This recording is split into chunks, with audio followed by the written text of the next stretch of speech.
वर्ष 2022 से लेकर के और वर्ष 2023 तक हमने ये देखा है कि काफ़ी सारा ट्रेंड बदल गया है। तो इस वीडियो में हम बदलते ट्रेंड की भी बात करेंगे और किस प्रकार से आपको नए साल में मामला अपने फेवर में लाने के लिए कौन सी रणनीति का इस्तेमाल करना है, इस बारे में हम आपको पूरी जानकारी देने की पूरी कोशिश करेंगे। आपके जो भी विचार है आप हमें कमेंट करके बता सकते हैं। फैमिली कोर्ट के ऊपर हमारा अभी फ़िलहाल मेन फोकस चल रहा है। तो फैमिली कोर्ट में केस लड़ने का जो तरीका है उसके ऊपर हमारा ये पहला वीडियो है, लेकिन रणनीति के मामले में ये हमारा दूसरा वीडियो है। इसमें हम आपको ये बताएंगे कि सही रणनीति क्या है, वकीलों की कौन सी सलाह मानने से आपका नुकसान होता है, और भरण पोषण के जितने भी मामले हैं और दहेज केस हो गया या फिर तलाक के जो मामले हो गए, उनमें आपको कौन कौन से तरीके इस्तेमाल करने चाहिए, और 2023 में कौन सा केस आपको कब करना है और उसको किस तरीके से फाइट करना है, हम आपको इसमें कुछ रणनीति आपको बताने की पूरी कोशिश करेंगे। कि दहेज केस पर अब ज़्यादा जोर नहीं है। 498A का जो मिसयूज़ पहले बहुत ज़्यादा होता था, अब कोर्ट को पता चल गया है कि इसका मिसयूज़ बहुत ज़्यादा बढ़ गया है और महिला पक्ष को ये लगता है कि इसमें जेल होनी संभव नहीं है, तो उन्होंने इसके ऊपर ज़्यादा जोर देना बंद कर दिया है। तलाक के केस को लंबा खींचने पर जोर है, ये पहले होता था लेकिन अब और ज़्यादा हो गया है। सबसे अधिक गुजारा भत्ता और उसकी वसूली पर जोर है, और तलाक के केस को इसी के आधार पर रोकने के ऊपर पूरा जोर लगाया जा रहा है कि इसने गुजारा भत्ता नहीं दिया इसलिए इसके तलाक के केस को ज़्यादा आगे सुनवाई के स्तर पे खारिज कर दिया जाए या फिर वसूली हो जाए। ये एक ग्राउंड लेकर के तलाक के केस को अटकाया जाता है। लड़की की जो माँ है वो अपनी लड़की को सलाह देती है, वकील भी कहते हैं, इसलिए स्त्री धन हड़पने पर जोर है। दोस्तों, यहाँ ध्यान देने वाली बात यह है कि लड़की अलग होने से पहले वकील से सलाह ज़रूर ले लेती है और वकील उनको ये बोलता है कि आप अपना जो भी स्त्री धन है, जो सोना चांदी गहना जो भी है, आप उसको लेकर के और अपने मायके आ जाओ, अपनी माँ के पास आ जाओ। और फिर तो कुल मिलाकर ये है कि आपके पास जो भी स्त्री धन हो, या आप ये कहो कि लड़के के परिवार वालों का भी जो सोना चांदी है वो ले जा कर के हड़पने की पूरी कोशिश रहती है। 2023 में यदि आप देखोगे जो हमने 2022 में थोड़ा कम देखा है, वो ज़्यादा अब 2023 में हो गया है। जो भी वकील है उनमें ये देखने को आया कि ये आजकल मिली भगत करके लड़के को ही केस हराने की तरफ ज़्यादा जोर दे रहे हैं। जो वकील है वो लड़के को ही केस हराते हैं और लड़की के वकील के साथ मिली भगत करते हुए उसको नुकसान पहुंचाने की कोशिश कर रहे हैं। आपको वर्ष 2023 में वकीलों की इन सलाहों को मानने से पहले विचार करना चाहिए। दहेज केस 125 CRPC यानी भरण पोषण के जितने भी मामले हैं, इन सब में जो लंबी तारीखें पड़ती है, आपको तारीख पे तारीख जो मिलती है, आपको ये पता करना है कि तारीख पे तारीख ही क्यों मिल रही है। क्या वकील ढिलाई बरत रहे हैं या फिर कोर्ट की तरफ से कोई समस्या है, इस वजह से तारीख पे तारीख मिल रही है। आपको इसका कारण पता होना चाहिए। और दूसरी बात, आप उस वकील के संपर्क में या उस वकील को आप कभी नहीं करेंगे जो तारीख दर तारीख के पैसे लेता है। मैंने ऐसे भी वकील देखे हैं जो तारीख के 5,000 रुपये ले रहे हैं सिर्फ तारीख लेने के, और लोग दे भी रहे हैं। तो ऐसे वकीलों से थोड़ा सा सावधान रहिए। 2023 में आपको धारा 9 हिंदू विवाह अधिनियम, यानी कुछ लोग जो लड़के हैं वो पत्नी को वापस लाने का केस करते हैं, ये धारा 9 में होता है। ये केस आपको नहीं करने हैं, चाहे आप मुस्लिम हो, चाहे स्पेशल मैरिज एक्ट हो या हिंदू विवाह अधिनियम हो, किसी में भी हो, पत्नी को वापस लाने का केस आपको नहीं करना है, जिसको बोलते हैं धारा 9 हिंदू मैरिज एक्ट। ये केस आपको नहीं करना है। कई लोग ऐसे हैं जिनको वकील कहते हैं कि आप 9 में केस कर दीजिए, पत्नी वापस आ जाएगी, नहीं तो आपका मेंटेनेंस नहीं ऑर्डर होगा। तो दोस्तों, ये केस यदि आपको कोई ऐसी सलाह दे रहा है तो वो गलत सलाह है, आप इसको ना मानें। आप तलाक का केस फाइल कर सकते हैं, क्योंकि तलाक के हर एक केस में 9 जो सेक्शन है हिंदू मैरिज एक्ट का वो शामिल होता है। आपका मीडिएशन होता है और आपका उस मीडिएशन में या कोर्ट में आपको पूछा जाता है, पत्नी को भी पूछा जाता है कि दोनों का पैचअप हो सकता है या नहीं हो सकता है, इसकी संभावनाओं को देखा जाता है। तो आपको धारा 9 हिंदू विवाह अधिनियम का केस नहीं करना चाहिए। ये धारा लगभग समाप्त प्राय हो चुकी है, बेअसर हो चुकी है, लड़के को कोई फ़ायदा नहीं मिलता है। ध्यान रखने वाली चीज़ है वो ये भी है कि मीडिएशन या फिर कोर्ट में कभी भी मैं पत्नी को रखना चाहता हूँ, ये लाइन नहीं बोलनी है। कई बार आपको जज या वकील यही भी घुमा फिरा के बातों में आ जाते हैं कि साहब ये तो रखना ही नहीं चाहता है। तो आपको ये कुछ नहीं बोलना है कि साहब मैं तो रखना चाहता हूँ, पत्नी रहना नहीं चाहती है। इस तरीके की कोई लाइन नहीं बोलनी है। मुख्य तौर से वो लड़के जिन्होंने तलाक का केस फाइल किया है, जब आपने तलाक का केस फाइल किया है तो आपको ये लाइन बिल्कुल नहीं बोलनी है कि मैं पत्नी को रखना चाहता हूँ। आप एक ही लाइन बोलिए कि सर मैं परेशान हो चुका हूँ, ये रहती नहीं है, बार बार चली जाती है, इसलिए मैं एप्लीकेशन कोर्ट में लगा करके आया हूँ। यदि मेरिट के ऊपर कुछ भी तय होता है तो मैं वो करने को तैयार हूँ। इस तरीके की आप लाइन बोलेंगे। यदि आपने सेक्शन 9 का केस पहले से किया हुआ है, पेंडिंग चल रहा है, तो आप ज़रूर ये लाइन बोल सकते हो, अन्यथा आपको ये लाइन नहीं बोलनी है।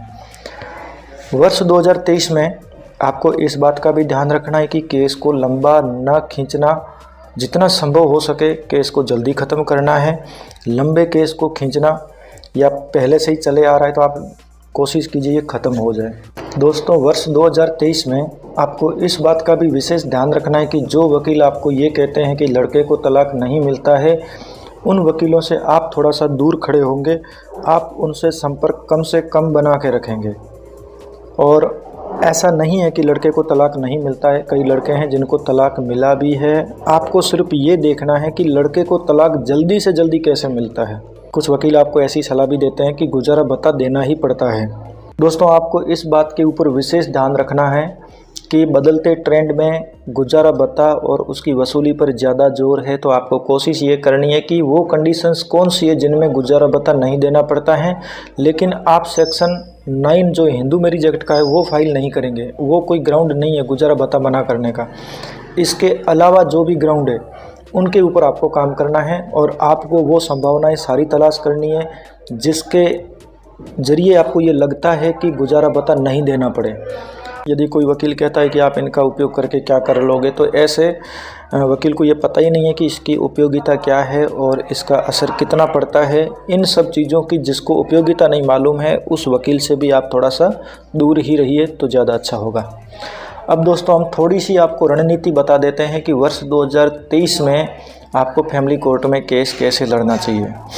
मान लीजिए कि पत्नी ने सेक्शन 9 का केस किया है और ये पत्नी ये कहती है कि मैं तो पति के साथ रहना चाहती हूँ, क्योंकि कई वकील ऐसे हैं जो ट्रिक्स करते हैं कि हम ये केस कर लेते हैं और इसमें आपको तलाक मिल जाएगा। तो आपको सबसे पहले जो केस करना है, यदि आपके पास कोई ऐसा घर है जो आपके पेरेंट्स का है, तो उनकी तरफ से धारा 71D इसका केस, पारिवारिक न्यायालय अधिनियम की ये धारा है 71D, इसका आपको केस कोर्ट में फाइल करना चाहिए।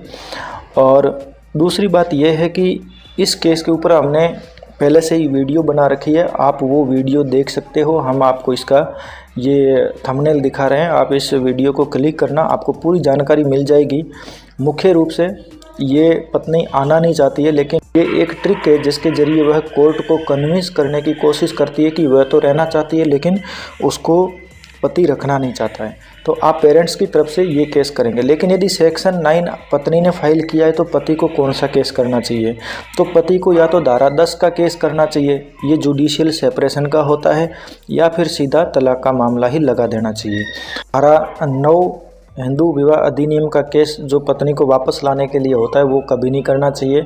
यदि पत्नी ये केस कर देती है तो पति को धारा 10 या धारा 13 का केस करना चाहिए। इससे क्या होता है कि जो धारा 10 है इसमें जुडिशियल सेपरेशन होता है और धारा 13 है ये तलाक का ही केस है, तो उसका जो धारा 9 का केस है वो ठंडा पड़ जाएगा। दूसरी बात यह है कि यदि प्रॉपर्टी आपके पेरेंट्स के नाम से है तो आप धारा 71D, ये पारिवारिक न्यायालय अधिनियम की धारा है, इसके अंतर्गत आप केस फाइल कर सकते हैं अपने पेरेंट्स की तरफ से। इसके ऊपर हमने पहले भी वीडियो बना रखी है। लेकिन यदि पत्नी दहेज केस, भरण पोषण का कोई भी केस, चाहे वो 125 हो या घरेलू हिंसा फाइल करें, तो पति को तलाक का केस ही फाइल करना चाहिए। इस दशा में आपको धारा 9 का केस फाइल नहीं करना चाहिए। वर्ष 2023 में आपको ये क्लियर बता रहा हूँ, आपको ध्यान रखना है मीडिएशन या कोर्ट में यदि आपके ऊपर दहेज केस, भरण पोषण का कोई भी मामला है तो आपको ये कभी नहीं बोलना है कि मैं पत्नी को रखना चाहता हूँ। आपको यही बोलना है कि जो न्यायालय उचित समझे। दूसरा, आपको विशेष तौर पे आरटीआई का उपयोग ज़्यादा से ज़्यादा करना है और टैक्स एवेशन पिटीशन है, इसका भी उपयोग ज़्यादा से ज़्यादा करना है। शिकायतें आप जहां भेज सकते हो भेजिए, जो भी कर सकते हो कीजिए, जहां भी कर सकते हो सब कीजिए। केस भरमार लगा दीजिए, इतने केस कर दीजिए। दूसरा, आपको विशेष तौर से जितने भी लड़के हैं उनको मैं सलाह देना यही चाहता हूं कि आपको गैर कानूनी स्रोत है वो ज़्यादा से ज़्यादा इस्तेमाल करना है, चाहे वो डिटेक्टिव हो, चाहे वो, लेकिन वो आपके भरोसेमंद होने चाहिए। ऐसा ना कि आपका कोई पैसा लूट रहा हो, आपको इन्फॉर्मेशन मिलनी चाहिए, आप वही कीजिए।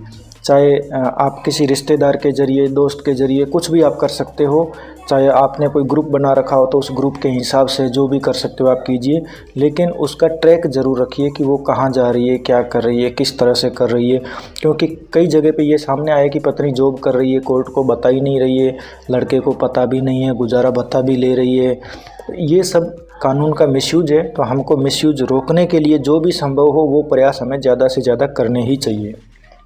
तो कुछ लोग हमें ये कहते हैं कि कुछ ऐसा बताइए जिससे कि गुजारा भत्ता देना ही ना पड़े और फैमिली कोर्ट में केस भी ना हो और लड़के के ऊपर कोई भी केस पत्नी फाइल ना कर सकें और मुख्य रूप से गुजारा भत्ता नहीं देना पड़े।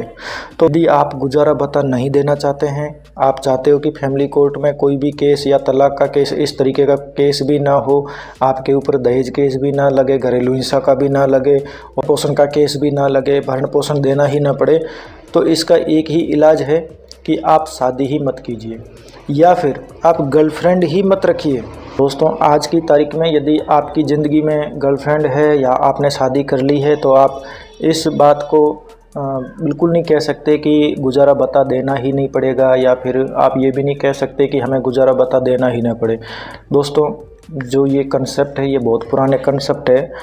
आज के समय में इनका मिसयूज बहुत ज़्यादा हो गया है, लेकिन चीज़ें बुरी नहीं हैं, कानून सही बने हुए हैं और इनका जो मिसयूज है वो रोकने का एक तरीका होना चाहिए। हम ये मानते हैं मिसयूज थोड़े बहुत बढ़ गए हैं, लेकिन अब थोड़े बहुत कोर्ट भी सचेत हो गए हैं और वो इसके मिसयूज को रोकने के भी लिए कुछ कार्य कर रहे हैं। तो आप इंतज़ार कीजिए, समय के साथ चीज़ें बदलती है और धीरे धीरे वो बदल जाएगी। क्योंकि अभी जो जज है, जो पीढ़ी ऊपर बैठी है, जो हाई कोर्ट और सुप्रीम कोर्ट को कब्जा करके बैठी है, ये सब पुराने ख्याल वाली पीढ़ी है। तो इनकी नज़र में आज भी महिला एक मासूम है, महिला बहुत आज्ञाकारी होती है, ऐसी चीज़ें। अब वर्ष 2030 तक ये पीढ़ी ख़त्म हो जाएगी, यानी कि ये सारे लोग या तो रिटायर हो जाएंगे या ये ऊपर चले जाएंगे। तो उसके बाद में जो नई पीढ़ी आएगी ना, उन्होंने आज के समय में लड़कियों के हाथों धोखेबाजी देखी है, महसूस की है, उसका अनुभव भी लिया है, तो वो आने वाले समय में वैसे ही निर्णय देंगे। इसीलिए थोड़ा सा आप इंतज़ार कीजिए। ऊपर की जो जुडिशरी की जो मेन बॉडी है उसको आप हटने दीजिए, उसके बाद आपके फेवर के भी डिसीज़न आएंगे और लड़कियों के फेवर के भी जो डिसीज़न आजकल आ रहे हैं वो बहुत कम हो जाएंगे। ट्विटर खुला है, आप ट्विटर पे अपनी राय सरकार को भी लिख सकते हैं और जितना संभव हो सके आप वर्ष 2023 में ट्विटर का ज़्यादा से ज़्यादा इस्तेमाल करके सरकार तक ये संदेश पहुंचाइए कि हिंदू मैरिज एक्ट में और अन्य मामलों में भी गुजारा भत्ता जो वसूल किया जा रहा है, इसका कानून का मिसयूज हो रहा है, इसको जल्द से जल्द रोका जाए। तब तक के लिए आप इस चैनल को सब्सक्राइब करके रखिए और वीडियो को लाइक कर दीजिए, शेयर कर दीजिए। जितना भी संभव हो आप सहयोग कीजिए, आपको और नई नई चीज़ें मिलती रहेगी। जिंदगी जीने के दो ही तरीके होते हैं, एक जो हो रहा है होने दो, बर्दाश्त करते जाओ,